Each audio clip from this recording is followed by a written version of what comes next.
So, in today's episode, we're going to talk about why the concern for local and regional economic development.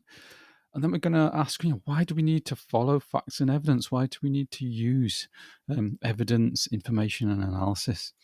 Um, and then number three, we're going to look at, you need to use specialists, economists, statisticians to help you understand this evidence base.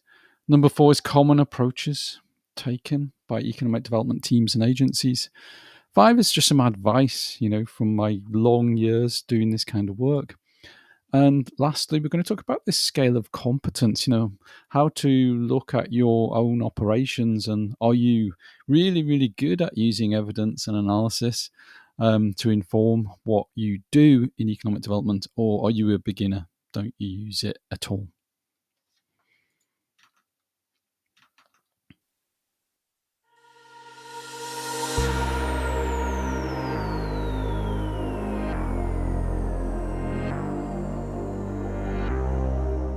So, why the concern? Well, as I've said in other podcasts, differences in rates of economic growth are stark in the UK. This is the rate of annual economic growth over a 20-year period.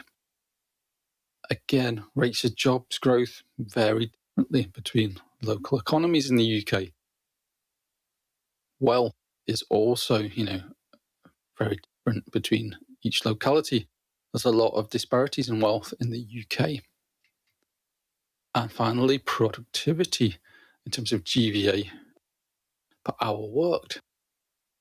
There's a massive amount of variation between local economies here. So, why do we need to follow facts and evidence? Well, being informed about your economy is vital. It's about asking the right questions and answering them using evidence, such as what are your skills and assets? Is your economic performance good, bad, or indifferent compared to, say, the national average or other neighbouring local economies? What jobs are growing? What jobs are disappearing? Which is useful for planning skills development and labour markets.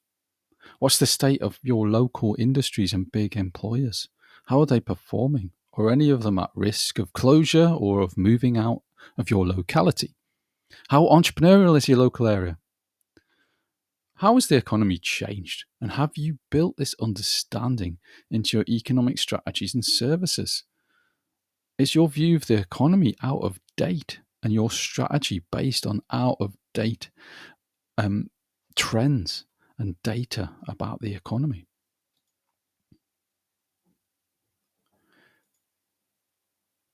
Evidence and analysis is critical to informing strategies, choices, and developing projects.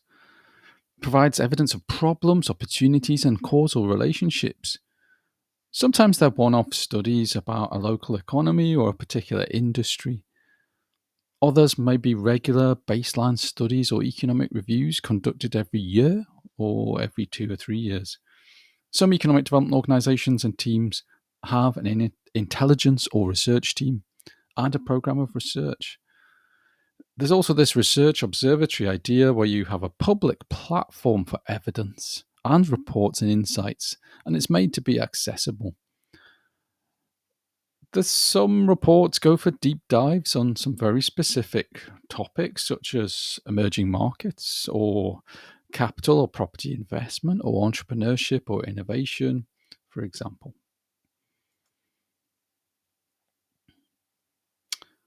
To use evidence and intelligence well, it's about linking the evidence and inferring causal relationships, understanding why something's happened or why your economy has a certain feature, whether that's positive or negative.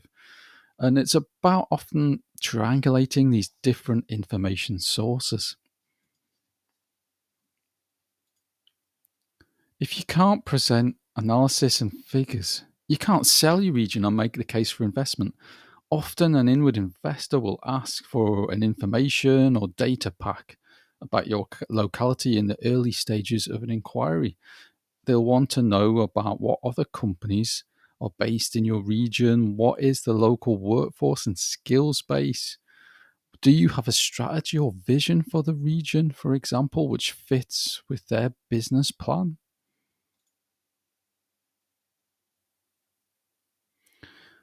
Using evidence and intelligence is often it's a specialist activity.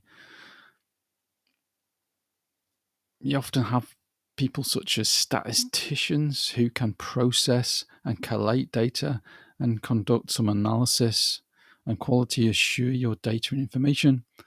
Economists usually try to understand causality and explain change. Chief economists are very experienced economists who are good at leading the debate or speaking publicly and explaining economic events or circumstances. There's experts and academics with in depth knowledge of specific areas. So, using evidence and intelligence relies on using specific skills and expertise. It's not something that everybody or any economic development professional can do. Many economic development professionals are very familiar with economic research, statistics, and analysis, and can read a report, but they wouldn't be able to derive the statistics and analysis that are in the report. You need specialist staff and personnel for that. Of course, much analysis is outsourced to consultants or external researchers. And often you will get some very experienced people, but you have to pay for it. And you don't necessarily have these people available within your organization that can be deployed on other things. Other teams and economic development agencies have internal research or analysis teams, sometimes often with a policy unit or a strategy unit. And it's about providing long-term support and a long-term view and understanding of the economy. Here's some common approaches used in evidence and intelligence and analysis. I think you've got to have a reason behind why you are conducting analysis or some questions you need to answer, which will help you unlock some solutions for economic development or address some problems or opportunities. So studies often perform for a reason: to inform a strategy delivery plan, sometimes to engage stakeholders. It's a good starting point. Sometimes you need it to reset understanding of your local economy and policy. For example, perceptions about your local area may be a decade out of date, and that the economy has changed a lot in that period. So providing a good review of the evidence base and economic baseline or study is a way of bringing that up to date and injecting some fresh ideas and discussion.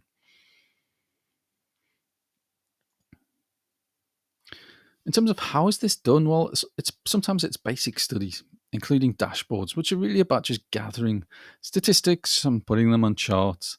And then we can have baseline studies or economic reviews, which are more analytical and try to explain the differences in between your local economy and other local economies and the national economy, or try to explain causal connections. Why you may have high unemployment, or why is entrepreneurship much higher in your locality.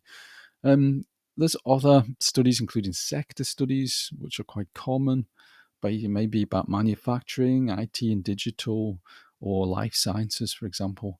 Usually there's labour market and skills studies are done separately for reasons of like workforce planning, in order to help understand perhaps labour market difficulties such as youth unemployment or employers having recruitment difficulties. And sometimes these are, a research team manages this plan or portfolio of work. An observatory is usually a public platform where it's mounted on the internet, and you can have events, you can have regular briefings, for example. I've been doing this type of work, gosh, for nearly 30 years, as well as I do a lot of policy work and work on strategies and delivery plans for local and regional economies and cities. A lot of it uses the evidence base, and that's a particular skill set I have, the ability to pull all this analysis together, um, to really understand, causal connections and then suggest solutions for local economic challenges. I think the first piece of advice: most people are not analysts.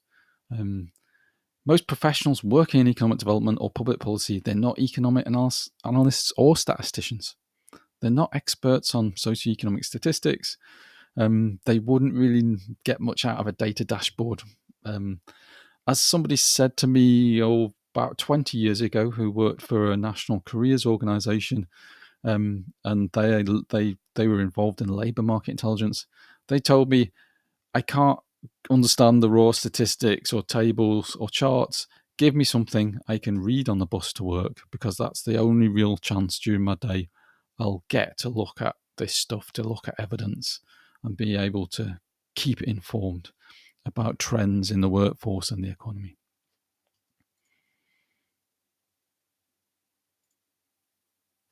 You got to think about your mission. If you're an economist or leading a team or commissioning a piece of research, it's about getting your insights across to the right audience that want to read them in a short amount of time.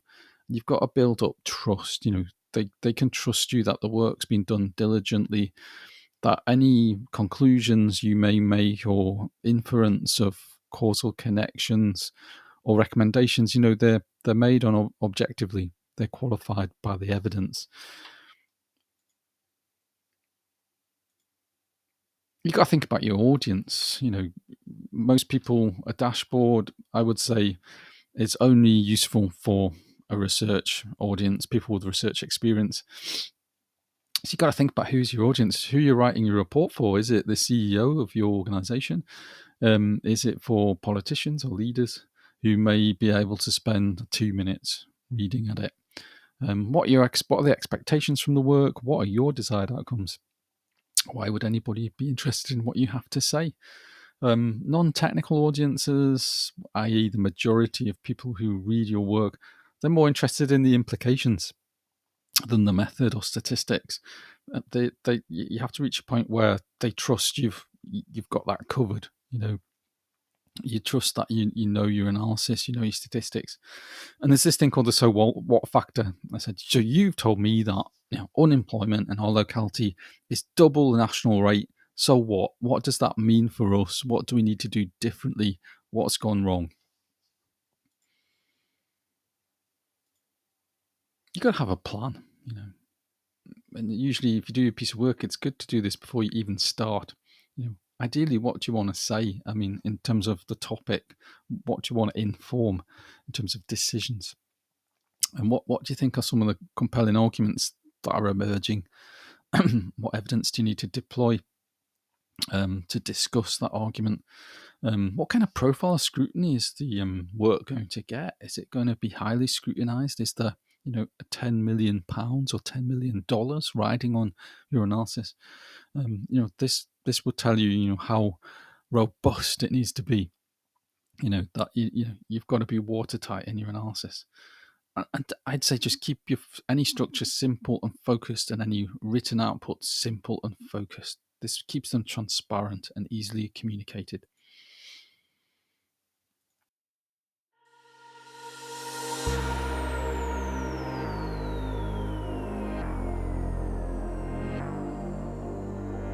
So this is something we've introduced in other episodes. It's about a scale of competency to give you some idea of, what does being a really good economic development organization look like? Well, in terms of evidence and analysis, if you're an amateur organization at using evidence analysis, your default mode is probably you don't use it. You rely on newspapers, or you rely on the views of politicians or officers or businesses. You're taking quite elementary choices and actions, often in a reactive way. You may commission consultants, but this is usually in response to some kind of crisis or ad hoc need. You may have a lot of outdated reports which are no longer relevant. If you're a beginner, you've got some basic elements of a service. You may be copying what other localities are doing, or have some simple basic reports or statistics that tend to be descriptive. You rely on data packs, maybe issued by other organizations or the government. So you don't really know how to use evidence or analyze it. You might have somebody who can do descriptive statistics. They can say, X is higher than Y, for example, or X is increased by 2% this year. But you may struggle to actually relate this to other data sets, or actually understand what's going on or what you should be concerned about. A competent organization or economic development team would use extensive use of evidence. They'd have a plan and schedule for reports and releases.